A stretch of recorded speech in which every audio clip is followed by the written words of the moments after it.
एक समय की बात है, एक व्यापारी अपनी 3 बेटियों के साथ रहता था। व्यापारी को अपनी तीनों बेटियों से प्यार था।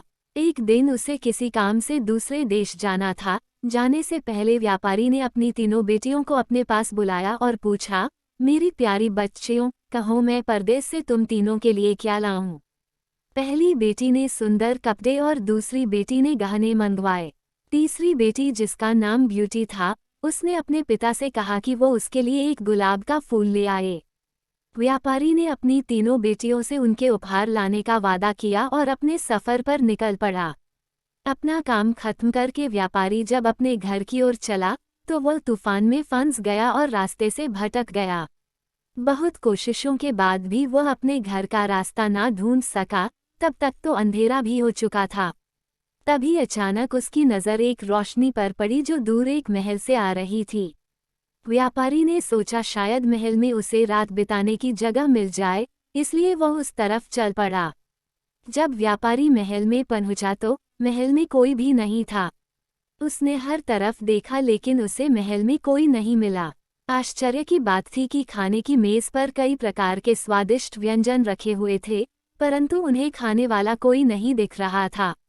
भोजन को देख व्यापारी की भूख और बढ़ गई थी, इसलिए उसने भर पेट खाना खाया और एक कमरे में मुलायम गेंदों पे सो गया।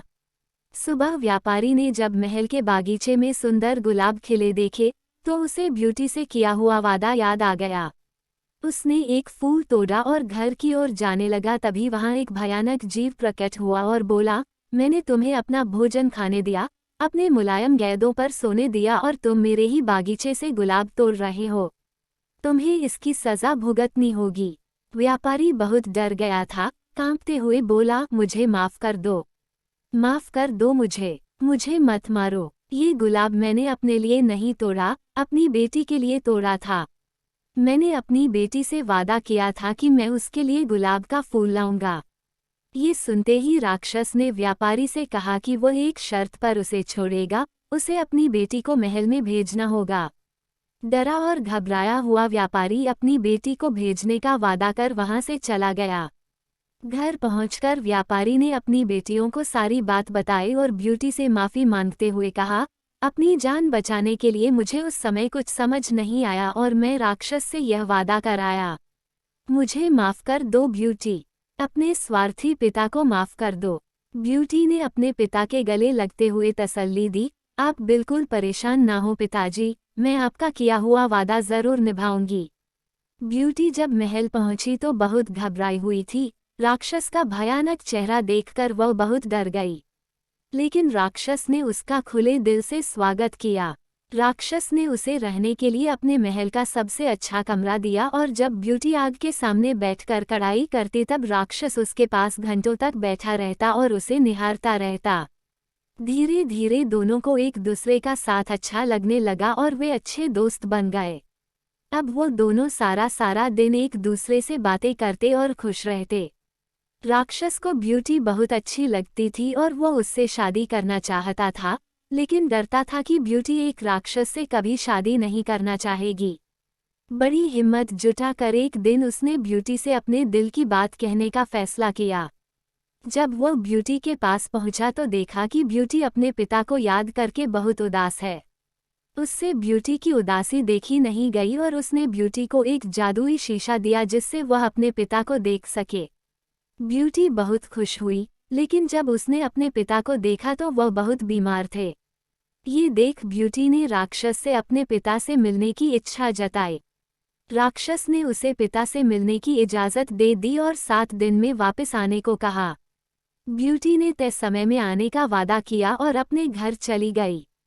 ब्यूटी को सामने देख व्यापारी खुश हो गया और जैसे जैसे उसे पता चला कि राक्षस देखने में भले ही क्रूर हो लेकिन वह दिल का बहुत ही नेक और दयालु है, व्यापारी की सेहत और सुधरती गई। परिवार से मिलने की खुशी में 7 दिन कब निकल गए, ब्यूटी को पता ही नहीं चला। एक दिन ब्यूटी ने सपना देखा कि राक्षस की हालत बहुत खराब है और जल्दी ही मरने वाला है। अगले ही दिन वो महल वापस आ गई और उसने पाया कि राक्षस बगीचे में बेसुध पड़ा हुआ था जैसे वह मर चुका हो। ब्यूटी उसे देखते ही रो पड़ी, तुम मुझे छोड़कर मत जाओ, मैं तुमसे बहुत प्यार करती हूँ और तुमसे शादी करना चाहती हूँ। मैं अपनी सारी जिंदगी तुम्हारे साथ बिताना चाहती हूँ। जैसे ही ब्यूटी ने ये शब्द कहे, एक रोशनी ने राक्षस को ढक लिया, और जब रोशनी गायब हुई तो भयानक और क्रूर दिखने वाला राक्षस एक खूबसूरत राजकुमार में बदल चुका था। राजकुमार ने बताया कि एक दुष्ट जादूगरनी ने उसे एक राक्षस बना दिया था और सच्चे प्यार से ही उस जादू को तोड़ा जा सकता था। बहुत समय से राजकुमार उस लड़की को ढूंढ रहा था, जो उससे उस रूप में प्यार करे जिससे सब डरते थे, जो उसकी सूरत से नहीं बल्कि उसके गुणों को चाहे। आखिरकार राजकुमार को उसका सच्चा प्यार मिल गया और वो बहुत खुश था। जल्द ही ब्यूटी और राजकुमार की शादी हो गई और वह अपनी गुलाबों सी खूबसूरत दुनिया में हंसी खुशी रहने लगे। इस कहानी से हमें ये शिक्षा मिलती है कि हमें किसी की सूरत को देखकर उसकी सीरत का अंदाजा नहीं लगाना चाहिए।